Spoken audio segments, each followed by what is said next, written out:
मेरा पति जानबूझकर अपनी बेवा बहन से लड़ाई करता था और उसे रोज पागल खाने छोड़ने की बातें करता।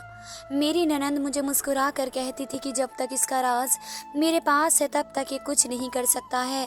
मैं तो ताज्जुब से पूछती कि ये कैसा राज है, तो कहने लगी कि अगर जानना चाहती हो तो 2 हफ्ते की रात में छत पर नकाब पहन कर चली जाना, सब पता चल जाएगा।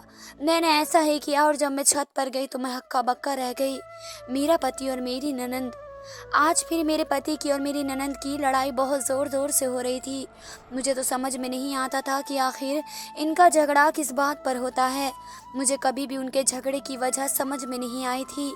1 हफ्ते में 2 बार उनकी लड़ाई लाजमी होती थी और हर बार मेरा पति कमरे में आकर गुस्से से यही कहता कि औरत तो पागल हो गई है, इसको तो मैं बहुत जल्दी पागल खाने छोड़ दूंगा।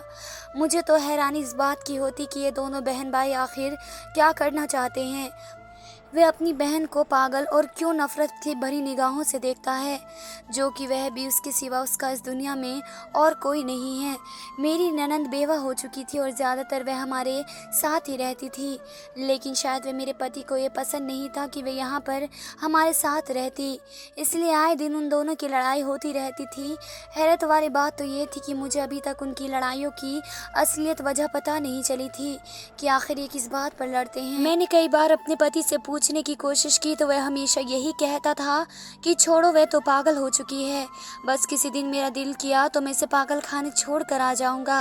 और जब कभी मैं अपनी ननद से पूछती कि बाजी आप मुझे बता दो कि आप बहन भाइयों में इतना ज़्यादा प्यार होता था, अब क्या बात हो रही है कि वे यह आप दोनों एक दूसरे की शक्ल भी नहीं देखना चाहते हो और वह तो आपको पागल खाने छोड़ने की बातें करते हैं। तो मेरी ननंद मुस्कुरा देती और कहती कि तुम फिक्र मत करो, वे मुझे जब तक इस घर से बाहर नहीं निकल सकता, जब तक उसका राज मेरे पास है और मेरा बाल विवाह कर नहीं कर सकता। मुझे इस घर में शादी करके आए हुए 6 महीने हो चुके थे। ये शादी मुकम्मल तौर पर मेरे माँ बाप की मर्जी से हुई थी। शादी से पहले अपने पति और ननंद को नहीं जानती थी। मेरी शादी तक तो वह शादीशुदा थी और अपने घर में खुश होकर रह रही थी। मेरे माँ बाप ने भी ये सोचकर शादी कर दी थी कि घर पर लड़का अकेला है और हमारी बेटी खुश रहेगी। मेरी मंगनी और फिर बहुत ही जल्द शादी कर दी गई। शादी को सिर्फ 2 महीने ही बीते थे कि मेरी ननंद के सर पर तो कयामत ही टूट पड़ी। उसके पति का इंतकाल हो गया था और वह हमेशा के लिए बेवा होकर हमारे घर पर आ गई थी। शुरू शुरू में तो ठीक रहा था, लेकिन फिर आहिस्ता आहिस्ता मैंने नोट करना शुरू कर दिया कि दोनों बहन भाइयों के बीच में नफरत बढ़ती जा रही है और उनमें छोटी छोटी लड़ाइयाँ होनी शुरू हो गई। पहले पहले तो मुझे क्यों लगा कि शायद मेरा पति हमारी प्राइवेसी को लेकर डिस्टर्ब है और इसी वजह से अपनी बहन का आना अच्छा नहीं लगा है, लेकिन मैंने उसे यकीन दिलवाया कि मुझे तुम्हारी बहन के आने से कोई मसला नहीं है। वैसे भी वह जवान थी, हो सकता है कि कुछ टाइम बाद हम उसकी दूसरी शादी कर देते। अगर वह हमेशा के लिए भी यहाँ पर रह रहती तो मुझे कोई भी उससे कोई प्रॉब्लम नहीं थी और ये बात मैंने साफ तौर पर अपने पति को बता दी थी कि हालांकि मेरी माँ ने तो मुझे बहुत कुछ कहा था कि अगर तुम्हारे पति और तुम्हारी ननंद के बीच में कोई झगड़ा हो रहे हो तो तुम इन झगड़ों को भगड़ावा दो और इन बहन भाइयों के बीच में नफरत पैदा कर दो और उनके ताल्लुकात कभी सही ना होने दो, ताकि वे बहुत जल्दी तुम्हारे ननंद को इस घर से रुखसत कर दे। लेकिन मैं ऐसा नहीं चाहती थी, इसलिए मैंने वही किया जो मुझे अच्छा लगा। मेरी अपनी ननंद के साथ बहुत अच्छे ताल्लुकात थे, जो मैं हरगिज़ भी उसे ख़राब नहीं करना चाहती थी। वे मुझे बहनों की तरह ही अजीज़ थी, लेकिन दूसरी तरफ मुझे अपने पति का रवैया बिल्कुल भी समझ में नहीं आता था। उसकी बहन की फ़िक्र उसे होनी चाहिए थी, लेकिन वह तो ऐसे भूल ही गया था कि उसकी कोई बहन भी है। जानबूझकर उससे लड़ाई के बहाने तलाश करता और फिर कमरे में आकर मुझे यही कहता कि अब तो मैं उसे पागल खाने में छोड़ कर आ जाऊँगा। लेकिन मेरी ननंद के खाने के मुताबिक जब तक उसके पास मेरे पति का राज था तब तक वह कुछ भी नहीं कर सकता था। शायद इसी राज की खातिर वह अब तक चुप बैठा था। मेरी हालत ऐसी नहीं थी कि मैं छुप कर उनकी बातें सुनती, वरना तो अब तक शायद मुझे इस राज के बारे में कुछ न कुछ तो पता चल ही जाता। मैंने सब कुछ सुनने से बेहतर समझा कि अभी अपनी ननद से पूछ लूं, तो वो कहने लगी कि सही और मुनासिब मौका आने दो, मैं खुद तुम्हें सब कुछ बता दूंगी। दिन यूं ही इसी तरीके से गुजरने लगे। मैं अपनी ज़िंदगी में खुश और ठीक थी। सिर्फ मुझे इन बहन भाइयों की परेशानी होती थी कि इनमें दोबारा से मोहब्बत कायम हो जाए, और इसके लिए मैं अपने तौर पर पूरी कोशिश करती रहती थी। लेकिन इन बहन भाइयों के दौरान पहले से ज़्यादा ख़राब होते जा रहे थे। तंग आकर मैंने अपनी कोशिश भी छोड़ दी थी, क्योंकि अब मेरी तबीयत भी ख़राब रहने लगी थी। मेरी ननद को पता चला कि वह फूफी बनने वाली है, तो वह बहुत ज़्यादा खुश हो गई थी। क्योंकि उसकी कोई अपनी औलाद नहीं थी, तो उसने मेरा बहुत ज़्यादा ख्याल रखना शुरू कर दिया था। लेकिन जब मेरे पति को पता चला, तो उसने साफ मना कर दिया कि वह मुझे और मेरे होने वाले बच्चे से दूर रहे और अपने काम से काम रखा करे। जिसका नतीजा ये निकला कि मुझे अपना ख्याल अब खुद ही रखना पड़ता था और अपने काम भी खुद ही करने पड़ते थे। हमारा घर बहुत बड़ा था और उसके 2 पोर्शन थे। इस पोर्शन में हम लोग रहते थे और दूसरे पोर्शन में मेरी ननद रहती थी। मेरे पति के माँ बाप तो पहले से ही मर चुके थे, लेकिन उन्होंने अपनी ज़िंदगी में दोनों बहन भाइयों के लिए अलग अलग पोर्शन बना दिए थे, ताकि किसी के साथ गलत ना हो। एक दफ़ा ऐसा हुआ कि मैं अपनी माँ के घर पर थी और मैंने इरादा कर लिया था कि मैं काफ़ी दिनों तक वहीं घर पर ही रहूँगी, लेकिन मुझे वहाँ पर तन्हाई और सुकून नहीं मिला। तो मैंने सोचा कि अपने घर पर वापस चली जाती हूँ। इसलिए मैं अपने पति को बगैर बताए उसे सरप्राइज़ देने के लिए नियत से घर पर आ गई। शायद मेरे पोर्शन को तो ताला लगा हुआ था, इसलिए मुझे अपनी ननद के पोर्शन में आना पड़ा। मैं जब उसे बताया कि मेरा पति इस वक्त घर पर नहीं है, तो वह हंसते हुए कहने लगी कि वह घर पर ही है। तुमने ज़रा ज़ोर से दरवाजे पर दस्तक नहीं दी। चलो मैं तुम्हें साथ लेकर चलती हूँ। मुझे साथ लेकर आई और ज़ोर ज़ोर से दरवाजे को बजाने लगी। तो 2 मिनट के बाद ही दरवाज़ा खुल गया और मेरे पति का चेहरा नज़र आया। वे मुझे देखकर काफ़ी घबरा सा गया था। मेरी ननद मेरे कान में कहने लगी कि देख लो, तुम्हारा पति तो तुम्हारा घर पर ही है। वे खुद तो चली गई, लेकिन मुझे अपने पति को देखकर कुछ शक हुआ कि वे इतना घबराया हुआ क्यों था। अगर वह घर पर ही था तो उसने पहले क्यों दरवाज़ा नहीं खोला। मैंने भी तो दरवाज़ा बहुत बार बजाने की कोशिश की थी। मैं कमरे में जाने लगी तो मेरा पति मुझे अंदर जाने से रोक दिया था और कहने लगा कि अब घर के अंदर मत जाओ। मैं कुछ चौंक कर उसे देखा तो वे बात को संभालते हुए कहने लगा कि अंदर अभी कॉकरोच हैं। तुम तो डरती हो ना, तुम दूसरे कमरे में जाकर रेस्ट करो। मैं तब तक कमरे से कीड़ों का सफाया कर देता हूँ। मैं दूसरे कमरे में आ गई, लेकिन ना जाने क्यों मेरे दिल को इत्मीनान नहीं मिल रहा था। मुझे लग रहा था कि कोई ना कोई तो बात ऐसी ज़रूर है जो मेरे पति मुझसे छुपा रहे हैं। मैं शाम को अपनी पति की चोरी से अपनी ननद के पास गई और उससे पूछा कि आप तो मुझे वे राज बता दो जो राज तुम्हारे पास है मेरे पति का, क्योंकि अब तो मुझे भी लगने लगा है कि ज़रूर कुछ न कुछ तो गड़बड़ है और वे मुझसे कुछ छुपा रहे हैं। मेरी ननद कहने लगी कि अगर तुम इस राज को जानना चाहती हो तो हफ्ते की रात में नकाब करके रात को छत पर चली जाना, तुम्हें सारी हकीकत का मालूम हो जाएगा। मैं बेचैनी से हफ्ते की रात का इंतज़ार करने लगी। 2 दिन के बाद हफ्ते की रात आ गई थी और इस रात में रोज़ के मुताबिक दूध नहीं पिया था, क्योंकि मेरी ननद ने पहले ही मना कर दिया था। आधी रात के वक्त मुझे मेरी ननद का पैगाम आया और उसने मुझे कहा था कि तुम अपने पति का राज जानना चाहती हो तो छत पर चली जाओ। मैं जल्दी से अपना चेहरा छुपाया और भागते हुए छत की तरफ बढ़ी। मेरे दिल में तरह तरह के ख्याल आ रहे थे कि ना जाने ऐसा कौन सा राज है जिसकी वजह से मुझे छत पर इस तरीके से जाना पड़ रहा है। ऊपर वाला खैर करे। मैं छत पर गई तो सामने का मंजर देखकर तो मेरे रोंगटे ही खड़े हो गए। मैंने कभी ख्वाब में भी नहीं सोचा था कि मुझे कभी कुछ ऐसा देखने को मिलेगा। छत पर तो मेरा पति मौजूद था, लेकिन वहाँ पर एक और लड़की मौजूद थी। उससे पहले कि मैं उसे बेकाबू होकर आगे बढ़ती तो उन दोनों को रंगे हाथ पकड़ती। किसी ने मुझे बाल से पकड़कर पीछे खींच लिया। देखो तो मेरी ननद पीछे खड़ी थी। मुझे कहने लगी कि अब ये सही वक्त नहीं है, अभी तुम सिर्फ इन पर नज़र रखो। मुझे किसी सूरत भी चैन नहीं मिल रहा था अपने पति को अपनी आंखों से दूसरी लड़की के साथ देखकर। मेरे लिए बहुत ही बड़ा था ये सब और मैं चाहती थी कि मैं उन दोनों को इसी वक्त रंगे हाथों पकड़कर खूब ज़्यादा बेइज्जती करूं। इससे पहले कि मैं अपने इरादों को अंजाम देती, मेरी ननद मुझे बाजू से पकड़कर वापस लेकर आ गई थी और वह कहने लगी कि ये वही राज था, इसके बारे में वे बात कर रही थी। तुम्हारे पति का दूसरी लड़कियों से चक्कर चलता रहता है और वह अभी तक मेरे सामने इसलिए दब कर रहता है क्योंकि वह जानता है कि मैं उसके बारे में सब कुछ मालूम कर चुकी हूँ। अगर उसे पता चल गया कि तुम भी उसके बारे में जान चुकी हो तो फिर इससे कोई डर खौफ नहीं रहेगा। जब तुम्हारी औलाद पैदा हो जाएगी तो तुम्हारे पति का रवैया तुमसे बदल जाएगा। मैंने इस लड़की का चेहरा देख लिया था और सोच लिया था कि मैं इसके बारे में मालूम करके उसे सबक सिखा कर ही रहूँगी। इसकी हिम्मत कैसे हुई कि वह मेरी शादीशुदा पति पर डोरे डाले। मैं अपने कमरे में आकर लेट गई। आधे घंटे के बाद मेरा पति भी आ गया और जब मैंने उससे पूछा कि तुम कहाँ पर थे तो वह घबरा गया और टालते हुए कहने लगा कि मेरा दिल घबरा रहा था तो मैं ताज़ी हवा खाने के लिए छत पर चला गया। उसने मुझे नहीं बताया था, इसका मतलब ये था कि वाकई में उसका लड़कियों के साथ चक्कर था। बहरहाल मैंने अपने पति को बातों ही बातों में जता दिया था कि अगर उसका किसी लड़के के साथ चक्कर हुआ तो मैं इसे माफ़ नहीं करूँगी। इसका यह फ़ायदा निकला कि अगले हफ्ते के लास्ट में वह छत पर नहीं था और कमरे में ही रुका रहा। अब तो उसकी अपनी बहन के साथ लड़ाइयाँ भी बहुत कम हो चुकी थी, बल्कि ना होने के बराबर हो चुकी थी। उन दोनों ने काफ़ी टाइम से एक दूसरे को बुलाना ही छोड़ रखा था। फिर एक दिन एक हैरत वाला मंजर मुझे देखने को मिला। इन दोनों बहन भाइयों के बीच में न जाने कब और कैसे सुलह हो गई थी। ये बहुत ज़्यादा चौंकाने वाली बात थी। पहले तो एक दूसरे की शक्ल ही नहीं देखना चाहते थे और मुझे कुछ पता ही नहीं था कि उनकी लड़ाई क्यों हुई और किस वजह से हुई और सुलह की शर्त पर हुई। ये इन दोनों बहन भाइयों के आपस की बात थी। और जब मैं कॉल करके अपनी अम्मी को इस बारे में बताया तो अम्मा मुझे कहने लगी कि तुम्हें उन पर नज़र रखनी चाहिए और तुम्हें पता करना चाहिए कि पहले इन दोनों के बीच में क्या चल रहा था और अब क्या चल रहा है। ये ना हो कि तुम्हारी बेवकूफ़ी में तुम्हारा ही कोई नुकसान हो जाए। अम्मा की बात में दम था, इसलिए मैंने इन दोनों पर नज़र रखनी शुरू कर दी।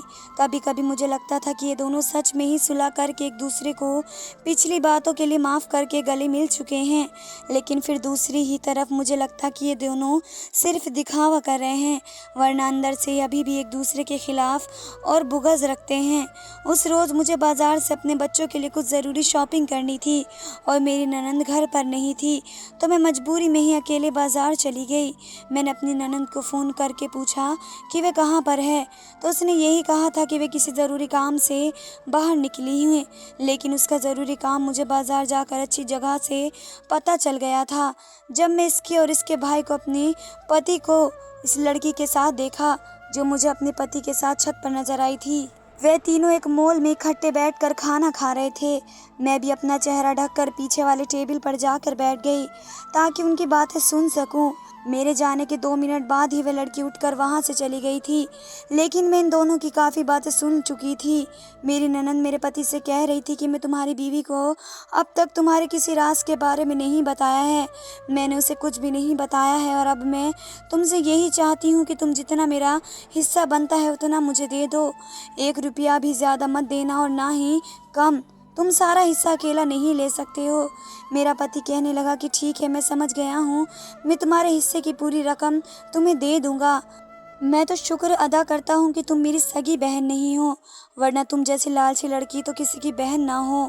उन दोनों की बातें तो पहले तो मुझे समझ में नहीं आई थी कि वे एक दूसरे से किस हिस्से के बारे में बात कर रहे हैं, लेकिन ये सुनकर कि वे एक दूसरे के सगे बहन भाई नहीं हैं, मेरे तो कदमों तले ज़मीन ही निकल गई। वे ये क्या कह रहे थे और क्या इन लोगों ने मिलकर मुझे इस धोखे में रखा हुआ था? लेकिन मुझे इन धोखों में लेने का क्या मकसद हो सकता था? ये मुझे ऐसा क्या हासिल करना चाहते थे कि मेरे पास तो कोई बैंक बैलेंस या प्रॉपर्टी भी नहीं थी जिसको बेचकर ये आपस में आधी आधी बांट लेते। मैं तो एक गरीब घर से आई थी और ना ही मैं अपने साथ लाखों करोड़ों का जहेज लेकर आई थी। तो फिर ये किस लड़की को बेवकूफ़ बनाने की बात कर रहे थे? कहीं इस लड़की को तो नहीं जो अभी यहाँ से उठ कर गई थी? आखिर वह भी तो थोड़ी देर पहले इनके पास बैठी इस गेम प्लान का डिस्कस कर रही थी। और ये एक लड़की कौन थी जो इन लोगों के साथ क्या कर रही थी और इसका इनके साथ क्या रिश्ता था? ये सवाल मुझे चैन नहीं लेने दे रहा था और जब तक मुझे पता नहीं चल जाता तब तक मुझे सुकून नहीं मिलता। मैं उनके उठने से पहले ही चुपचाप वहाँ से अपने घर पर आ गई थी। थोड़ी देर के बाद वे दोनों भी घर पर वापस आ गए थे। पहले तो मेरा दिल किया कि मैं इन दोनों से साफ साफ पूछ लूँ, लेकिन फिर मैं मुनासिब नहीं लगा, इसलिए मैं छुपी रही। मेरी ननंद क्योंकि एक होशियार औरत थी, इसलिए उसने मेरे चेहरे के बिगड़ते असर नोट नोट कर लिया था और मुझसे पूछने लगी थी कि सब कुछ खैरियत तो है ना। मैंने बहाना बनाते हुए कह दिया कि मेरी तबीयत वैसे ही ख़राब हो रही है, तुम ठीक तो हो। इसलिए मुझे ऐसा लगने लगा था कि मेरी ननद भी यही चाहती है कि मैं घर से निकल जाऊं और अपने भाई की शादी वे इस दूसरी लड़की से करवा देगी। अगर ऐसा ना होता तो वह उससे हंसकर बातें क्यों कर रही थी। पहले तो उसने अपने भाई से ताल्लुकात ख़राब कर रखे थे और इसलिए मुझे उसके चक्कर के बारे में भी बता दिया था। और जब इन दोनों की सुलह हो गई तो वह अपने भाई का साथ देने लगी थी। मुझे कुछ भी करके अपना घर बचाना था, इसलिए मैंने सबसे पहले तो मुझे उस लड़की को तलाश करना था ताकि मैं उसको अपने पति से दूर रख सकूं। कुछ दिनों के बाद मैं फिर से दोनों बहन भाई को बाहर जाते हुए देखा। मुझे शक हो गया और वह इस लड़की से मिलने जा रहे होंगे। मैंने मुनासिब सा फासला रखकर उनके पीछे पीछे जाने लगी थी कि आज मैं उन दोनों का पता लगा कर ही रहूंगी, आखिर इनके बीच में चल क्या रहा है। पिछली बार तो मुझे ऐसा लगा था कि वह लड़की जैसे बहुत ही ज्यादा होशियार होगी, लेकिन जैसे ही मैंने उस लड़की को और उन दोनों को साथ में देखा तो मुझे हैरत का झटका लगा कि वह लड़की तो रो रही थी और उन लोगों के हाथ जोड़ जोड़ कर कह रही थी कि मुझे इतनी दूर से बातों की आवाज़ तो नहीं आई। लेकिन ये मेरे लिए काफ़ी हैरान होने वाली बात थी कि आज वह लड़की उन लोगों के सामने गिड़गिड़ा रही थी और वह हाथ जोड़ रही थी। आखिर ऐसी बात क्या थी। मैंने देखा कि मेरी ननंद इसको तसल्लियाँ दे रही थी और मेरा पति का मुंह भी ज़्यादा बिगड़ा हुआ था, लेकिन वह लड़की वहाँ से जाने को तैयार ही नहीं थी। अब मुझे नहीं लग रहा था कि शायद उसका मेरे पति से कोई ताल्लुकात हो, या फिर ऐसा हो सकता है कि क्या पता मेरे पति ने उस लड़की को भी धोखा दे दिया हो, पहले उसके साथ नाजायज़ संबंध बनाया और अब उसे छोड़ने की बातें कर रहा हो। अब मैं और ज़्यादा सोचकर अपनी तबीयत ख़राब नहीं करना चाहती थी। मेरा तो सब्र का पैमाना भर चुका था, इसलिए मैंने सोचा कि मुझे उन दोनों के पास जाकर सीधा पूछ लेना चाहिए कि आखिर मामला क्या हो रहा है। मैं जल्दी से आगे बढ़ गई और उनके सर पर पहुंच गई। मुझे वहां पर देखकर मेरे पति और ननंद के रंग उतर गए। वे दोनों घबरा गए और पूछने लगे कि यहाँ पर मैं क्या कर रही हूँ। मैं उस लड़की को गौर से देखते हुए कहा कि अच्छा था तो मेरे पति के साथ चक्कर चला रही हो। वह लड़की सुनकर घबरा गई और ना में सर हिलाकर कहने लगी कि नहीं, ऐसी तो कोई बात नहीं है, मैं तो अपने किसी काम से यहाँ पर आई थी और आप अपने पति को समझाओ ना कि वे मेरा काम कर दें। मैं अपने पति की तरफ देखकर पूछने लगी कि वे क्या कह रही है, कैसा काम है और वह रो क्यों रही है। मेरी ननंद मुझे कहने लगी कि तुम छोड़ो सारी बातें और मेरे साथ आओ, हम घर पर चलते हैं, इस लड़की का मामला भी बाद में देख लेंगे। दोनों मुझे से कुछ छुपा रहे थे, इसलिए मैंने जाने से साफ में इनकार कर दिया। इन लड़की का कहा कि तुम मुझे सारी बात बताओ। मैंने उस लड़की से कहा कि तुम मुझे सारी बात बताओ, आखिर तुम कौन और तुम्हारा मेरे पति के साथ क्या संबंध है। वह लड़की कहने लगी कि मेरा नाम दानिया है, मेरे माँ बाप सोशल वर्कर हैं और उन्हें खिदमत करने का बहुत ज़्यादा शौक़ था। मेरी परवरिश से भी उन्होंने बहुत अच्छे तरीके से की। मैंने उनकी शादी के काफ़ी साल बाद पैदा हुई थी और जब तक मेरी पैदाइश नहीं हुई थी उन्होंने यतीम खाने से 2 बच्चे लाकर पाल लिए थे और वे दोनों और कोई नहीं थे बल्कि ये 2 सामने बैठे हुए हैं। बल्कि तुम्हारे पति और तुम्हारी ननंद जो बनकर बैठे हुए हैं ये दोनों ही थे। मेरे माँ बाप ने इन दोनों को प्यार देने में कोई कसर नहीं छोड़ी और मुझे भी यही हमेशा कहा था कि मेरे बहन भाई हैं और मैं भी इनको यही समझती थी। लेकिन ये दोनों लालची निकले। मेरे अमीर माँ बाप के मरने के बाद काफ़ी सारी प्रॉपर्टी थी जिन्होंने उन्होंने धोखे से हथिया ली और हालांकि उन दोनों की बेटी होने के खातिर मेरा हक बनता था और वे मेरा हक मुझे दे दे, लेकिन उन्होंने मेरा हक मार लिया और मैं उनके घर के चक्कर काट रही हूँ। और मुझे आज ये बताते हुए शर्म आ रही है, कहने का तो ये मेरा भाई है, लेकिन इसने मुझे एक दिन मेरा हक देने के लिए घर पर बुलाया और रात को मुझे छत पर ले गया और मेरे साथ ऐसा किया और मेरी तस्वीर खींच ली और मुझे ब्लैकमेल कर रहा है। अगर मैं इससे अपना हक मांगती तो मेरी तस्वीर सोशल मीडिया पर डाल देगा और मुझे बदनाम कर देगा। कहने के तो मेरा भाई है, मेरे साथ इतना बुरा किया है इसने। मेरे माँ बाप ने इन दोनों को बहुत ही प्यार से पाला था। अभी ये मेरी तस्वीर भी वापस नहीं कर रहा है, ना ही मेरा हक दे रहा है। ये बात सुनकर तो मेरे पैरों तले ज़मीन निकल गई कि जिस आदमी को मैं अपना पति कह रही थी वे इतना गंदा इंसान भी हो सकता है। लेकिन मैं भी बहुत ज़्यादा होशियार थी। मैंने उनके पास जाने से पहले ही अपने मोबाइल की रिकॉर्डिंग ऑन कर ली थी और जो सब कुछ मेरी ननंद ने बताया था और जो सब कुछ मेरे पति ने कबूल किया वे सब कुछ रिकॉर्ड हो चुका था। और मैंने उस टाइम पर अपने पति को कुछ भी बताया नहीं और अपनी ननंद को ये कहकर वहाँ से भगा दिया कि तुम मेरे पति का झूठा इल्ज़ाम लगा जा रही हो, तुम कोई उसकी बहन नहीं हो। और मैंने उसे धक्के देकर वहाँ से भेज दिया। जब मैं और मेरा पति घर पर आए तो मैं अपने पति से कहा कि मुझे बहुत ज़रूरी काम है, मेरी अम्मी की तबीयत बहुत ज़्यादा ख़राब हो रही है, मुझे वहाँ पर जाना है। और मैं घर से बाहर आ गई। फिर मैं पुलिस स्टेशन गई और मैंने सारी हकीकत पुलिस वालों को बता दी। मेरा बयान मेरे पति और मेरी ननंद को पुलिस ने गिरफ्तार कर लिया और जो मेरी सगी ननंद थी उसे पुलिस ने ढूंढ लिया और उसका हक उसे दे दिया। अब मैं अपने पति से तलाक ले चुकी हूँ और मैं अपनी ननंद के साथ इस घर में अकेली रहती हूँ। धन्यवाद दोस्तों।